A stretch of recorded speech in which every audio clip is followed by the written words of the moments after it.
Hey, what's up, social media world? This is Darryll Stinson, and I am here with my wife, Brittany, and I want to have a moment of vulnerability with you and share how me and my wife have this tension of me being a person who has been labeled clinically depressed and her not having any experience with depression, and kind of like how we've been able to navigate and learn and grow in that season. So, when we got married, she knew that I had overcome some suicide attempts, so she knew that there was some mental illness there, but she didn't know what it was like to be living with someone who has these ups and downs, like that comes with depression. Yeah. And there would be times where I would just get like super moody and get down for no reason. Like, talk to him about like when you started to kind of notice like what's going on here.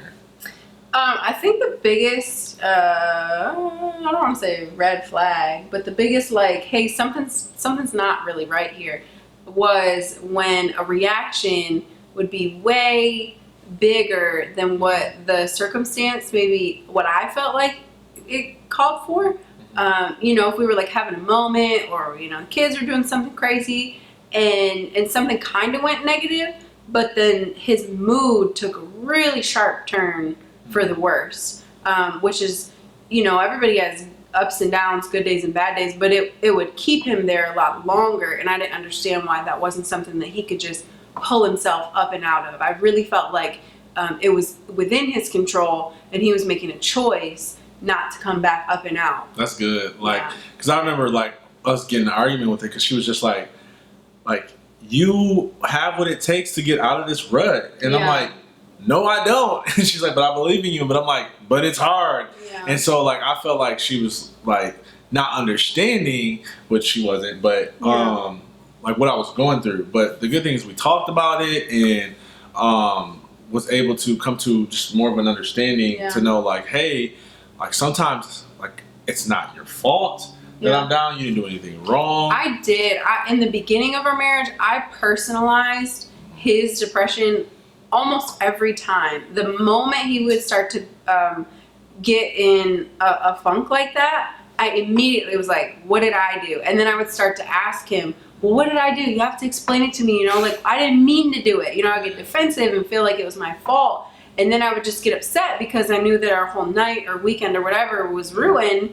And that was a really bad spiral. So I've learned not to personalize it as much because, it may be not all me. Yeah, I know what you mean. Like sometimes you do make mistakes, like you're human, but sometimes it's just me. And then the other thing is like depression is like so unpredictable. I can't be like, you know what? Every day at 7 p.m. I'm gonna start feeling depressed. Like there's so many times where like we're on our way to like the water park, and then I'm just like, feel down. Yeah. And she's like, what? I'm like, where you at?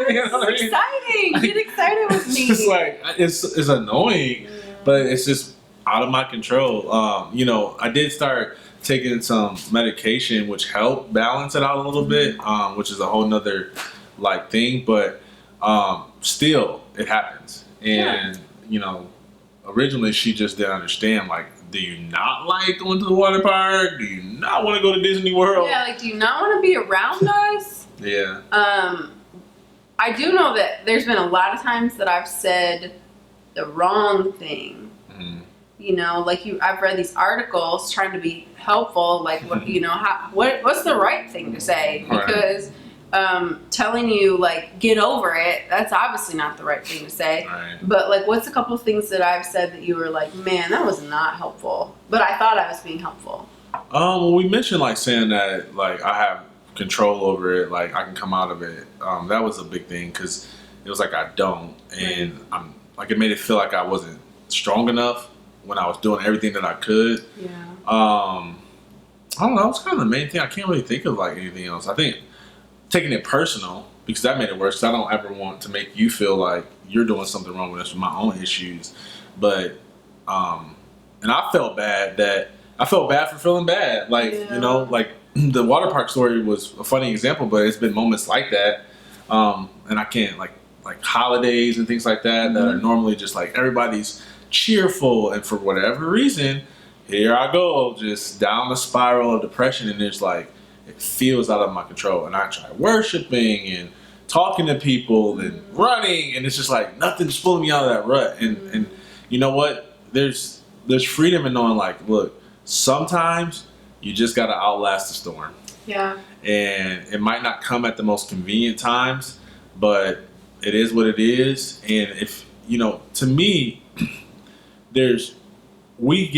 I get just as much intimacy from you when you understand that I'm struggling, and you give me that space to be down, and don't make me feel bad for it. Yeah, you know what I mean? Yeah, I think probably just a couple months ago, that was a really helpful thing that we took out of a conversation after, like the tail end of an argument. We got to the point where we were talking through it, and he was like, just be in that moment with me. Like I am stuck here. Just be there with me, instead of trying to say and do all these things that make it worse when I think I'm trying to make it better quicker. So just have patience with me through the storm, so that when we come out the other side, we feel closer, and not like I was trying to like drag him out of it the whole time. Because then he just feels bad, and you do come up and out of it. And then we're closer on the other side because I was just in there with you, and with the patience with you. Yeah. Last thing I'll say is that, it's not that you don't ever have lows. It's not like I'm always the downer, because I'm actually like I have really high highs, and then I have really low lows, where you have a lot of highs and then like a little bit of lows. And so just I wanted to make that point, because I didn't want to make it seem like everybody that has like depression is like the bum in the relationship, or like the drag in the relationship, because I bring a lot of joy. You do. Yeah. So. Everybody loves your laugh. What's wrong with my laugh? They love it. Nothing's wrong with it. No, I'm not gonna do it. I don't know. It like has to your be real natural. like belly laugh. Yeah. We'll catch it. I think it's because I'm big, and then the laugh kind of sound like high pitch or whatever. But whatever. So, anyways, I hope that was helpful to you. And let us know if you like this. Share this with anybody that it can be helpful to.